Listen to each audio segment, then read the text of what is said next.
बनवा सकते हो, 2 मंजिल बनवा सकते हो, मकान 10 मंजिल बना सकते हो, लेकिन महाराज उसे घर बनाने में बड़ा समय लगता है। घर बनाने में बहुत समय लगता है। घर किसे कहते हैं? घर किसे कहते हैं? घर उसे कहते हैं जिस घर में भाई भाई एक साथ मिलकर के भोजन करें, एक दूसरे की व्यथा को सुने, जिस घर में महाराज नारी पतिव्रता हो, जिस घर में संतान संस्कारी हो, उसे कहते हैं घर। मकान तो आप 1 मंजिल बना लो, 10 मंजिल बना लो, पैसा है कितना भी बड़ा बनवा लो, लेकिन घर बनाने में बहुत समय लगता है। ध्यान रखना। बोली गोविंद भगवान की। राजा भीष्म की पत्नी है जिसका नाम है शुद्धमती। परीक्षित महाराज शुद्धमती जो है बड़ी ही पतिव्रता है, बड़ी गुणवान है, चरित्रवान है। अब इन्हीं भीष्म के घर में परीक्षित महाराज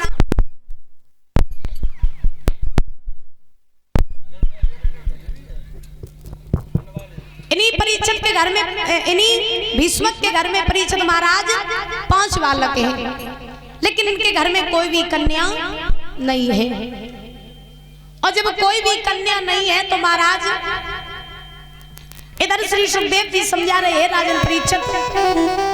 राजा भीष्म को बड़ी चिंता लगती है कि प्रभु आपने मुझे 5-5 बालक दे दिए, लेकिन अगर एक कन्या और दे देते तो आपकी बड़ी मेहरबानी होती।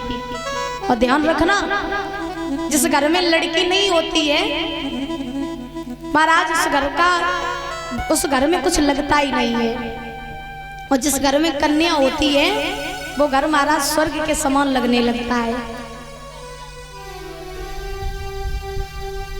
क्योंकि कहा भी जाता है कि हर बेटी के नसीब में एक बाप का हाथ होता है, लेकिन महाराज हर एक बाप के नसीब में बेटी नहीं होती है। हर एक बेटी के नसीब में बाप होता है, लेकिन बाप के नसीब में बेटी नहीं होती।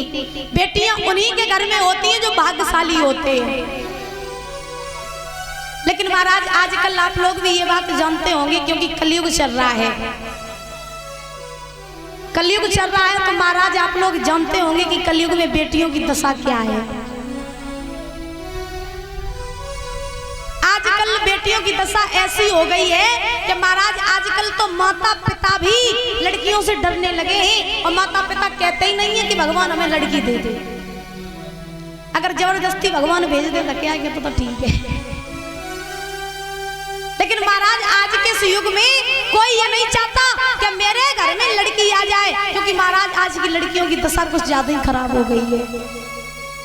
आजकल माता पिता को लड़की बोझ लगने लगी। मेरी बहनाओं यहाँ बैठी हुई है जितनी भी, सबसे मेरी एक ही बात, एक ही निवेदन है कि जीवन में हमेशा ऐसे आचरणों को अपना करके रखना, ऐसे संस्कारों को अपना करके रखना जिससे आप अपने माता पिता के ऊपर बोझ न बन पाओ। कोई भी माता पिता अपनी बेटी के लिए ये ना कह पाए कि ये बेटी मेरे ऊपर बोझ है, क्योंकि महाराज माता पिता को लड़की बोझ कब लगती है? लड़की बोझ तब नहीं लगती जब लड़की संस्कारी होती है, लड़की गुणवान होती है, तब बोझ नहीं लगती। माता पिता को लड़की बोझ तब लगती है जब लड़की के आचरण अच्छे नहीं होते हैं, तब बोझ लगती है। ध्यान रखना मेरी माताओं, ध्यान रखना मेरी बहनाओं, अगर आपका लड़की का जन्म है तो हमेशा अच्छे आचरणों को बना करके रखना, अच्छे चरित्र को बना करके रखना। और ध्यान रखना, जो अच्छे चरित्र को, अच्छा आचरण बना करके रखता है समाज में हमेशा उसी का सम्मान होता है। और एक बार अगर लड़की महाराज कुल में दाग लगवा जाती है तो ध्यान रखना मेरी बात को, तो कपड़े में दाग लग जाए साबुन से छूट सकता है, लेकिन कुल का दाग कभी नहीं छूट सकता। इसीलिए जीवन में हमेशा ऐसे बनो, अगर अपने माता पिता का नाम रोशन न कर पाओ तो कम से कम मेरी विनती है कि किसी का नाम डुबाओ भी मत, क्योंकि अगर बेटी चाहे तो महाराज कुल को बहुत ऊंचा कर दे, और बेटी चाहे तो कुल को इतना नीचा कर दे कि समाज में माँ बाप मुंह दिखाने के लायक न रहे। ध्यान रखना, इस माँ बाप ने आपको पाला पढ़ाया बड़ा किया, उन माँ बाप को कभी छोड़ना नहीं चाहिए, उन माँ बाप के कभी आंखों में आंसू नहीं आने चाहिए। और जो संतान अपने माँ बाप के आंखों में आंसू लेकर के आती है वो मारा संतान नहीं होती है। और जो अपने माता पिता को हमेशा खुश रखते हैं महाराज वही संतान अच्छी होती है। बोलिए गोविंद भगवान की। और इसी बीच में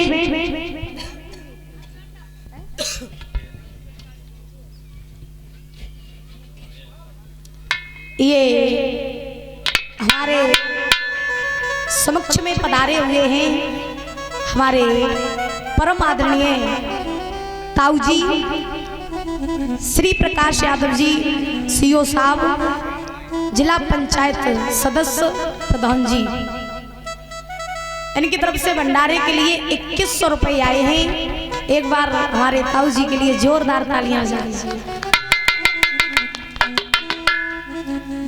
हमारे ताऊ जी अपना अमूल समय निकाल करके हमारे और आप सब लोगों के बीच में पधारे।